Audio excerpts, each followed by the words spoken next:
Okay, so Neil, you're working with what New Life for Haiti is doing with medical stuff. So when we started out, we were not doing medical stuff. How did that come about? What happened that you took us there? In 2011, we were taking a walk through the town, and we saw a clinic that was happening, and I saw a physician come out, and I just happened to ask him, I said, what's the most difficult thing that you've seen today? And he just looked completely exhausted, carrying all this stuff out, and he said, well, that's easy. He said, I just had to send an 8-year-old boy home to die. And it just caught me off guard because my daughter at the time was almost 8, and I just thought, I can't believe this. So I asked him some more details, and he said, I thought it'd be a heart defect or cancer. And he said, well, really, he had a perforated bowel. And I said, he had a hole in his intestine. And that was enough to have to send him home to die because it was discovered too late. Aaron, you've been directing child sponsorship, working with the feeding program and the education program that we do with kids in the schools there.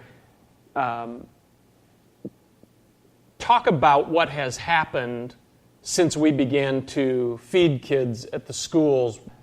Well, we started feeding kids in the schools because we found that it was difficult for them to learn when they hadn't been fed, when they hadn't been eating.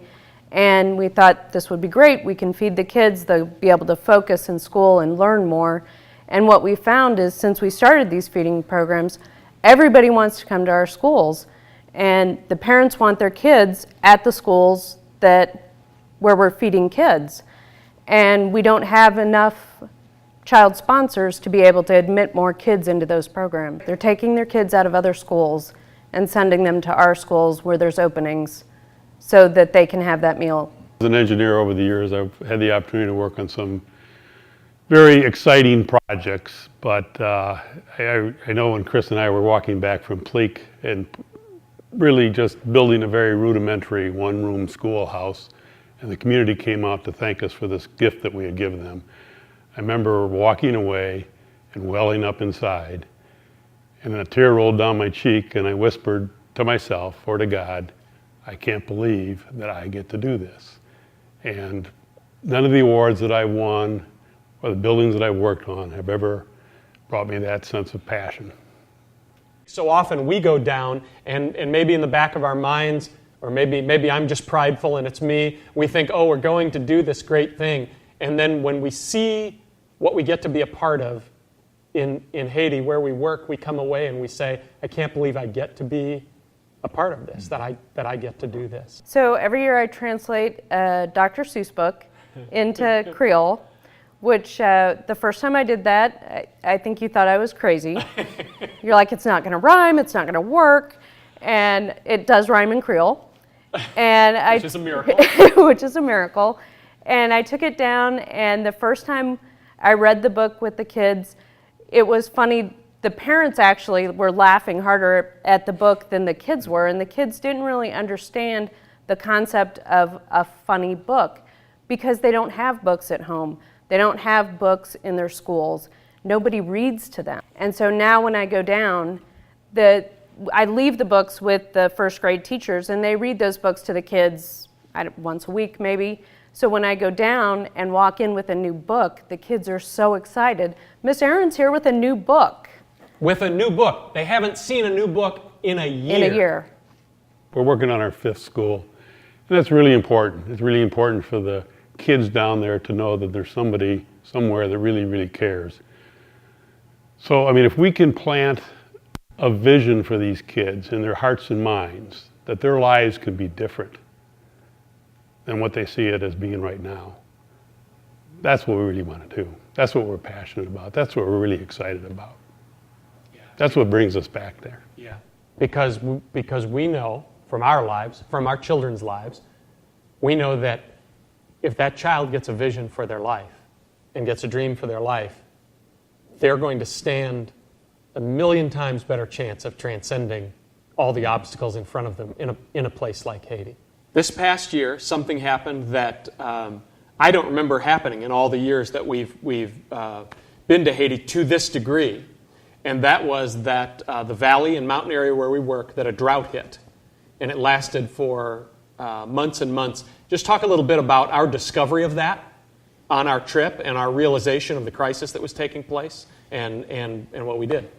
Yeah, we were actually going to Pleak to look at the spring that was there, because we are in the process of capping the spring so that there is clean drinking water. And as we arrived there was no water. Here's a spot that, we later found out that, 2,000, 3,000 people. This is a spring that multiple villages come to and, for their water source. And even at that point, some of these people, these families are still walking 2 hours, there and 2 hours back just to get water.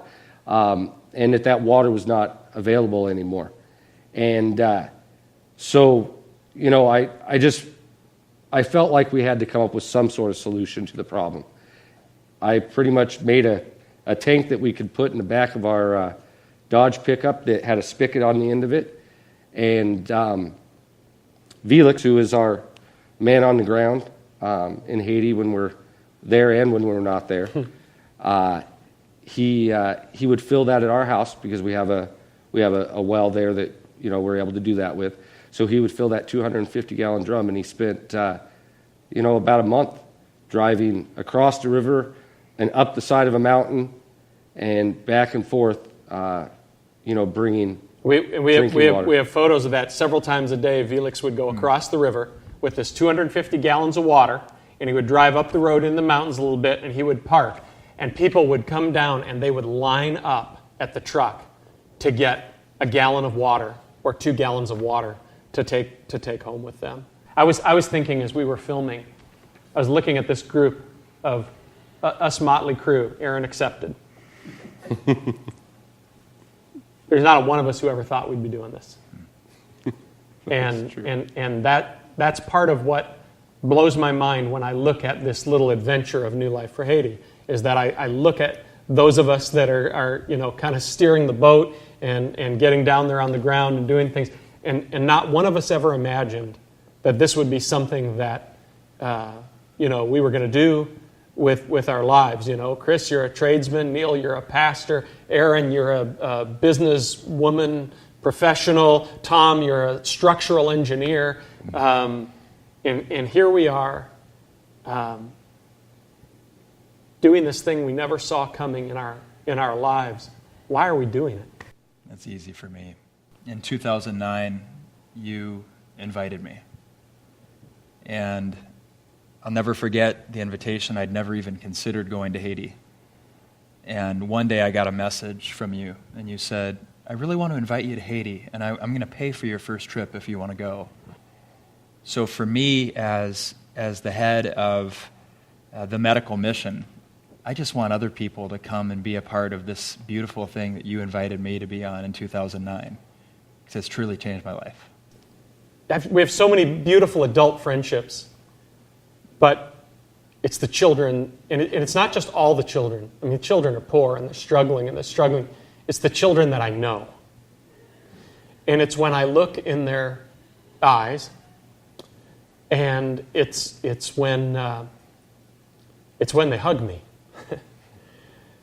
And I think, this is why we do this. We do this for you. Somebody once asked me a couple of years ago, they said, what do you think is the biggest thing that the Haitians feel that you have built relationship with and that you have done these things with? And I thought about it, and I knew the answer. And the answer was, they're not alone anymore.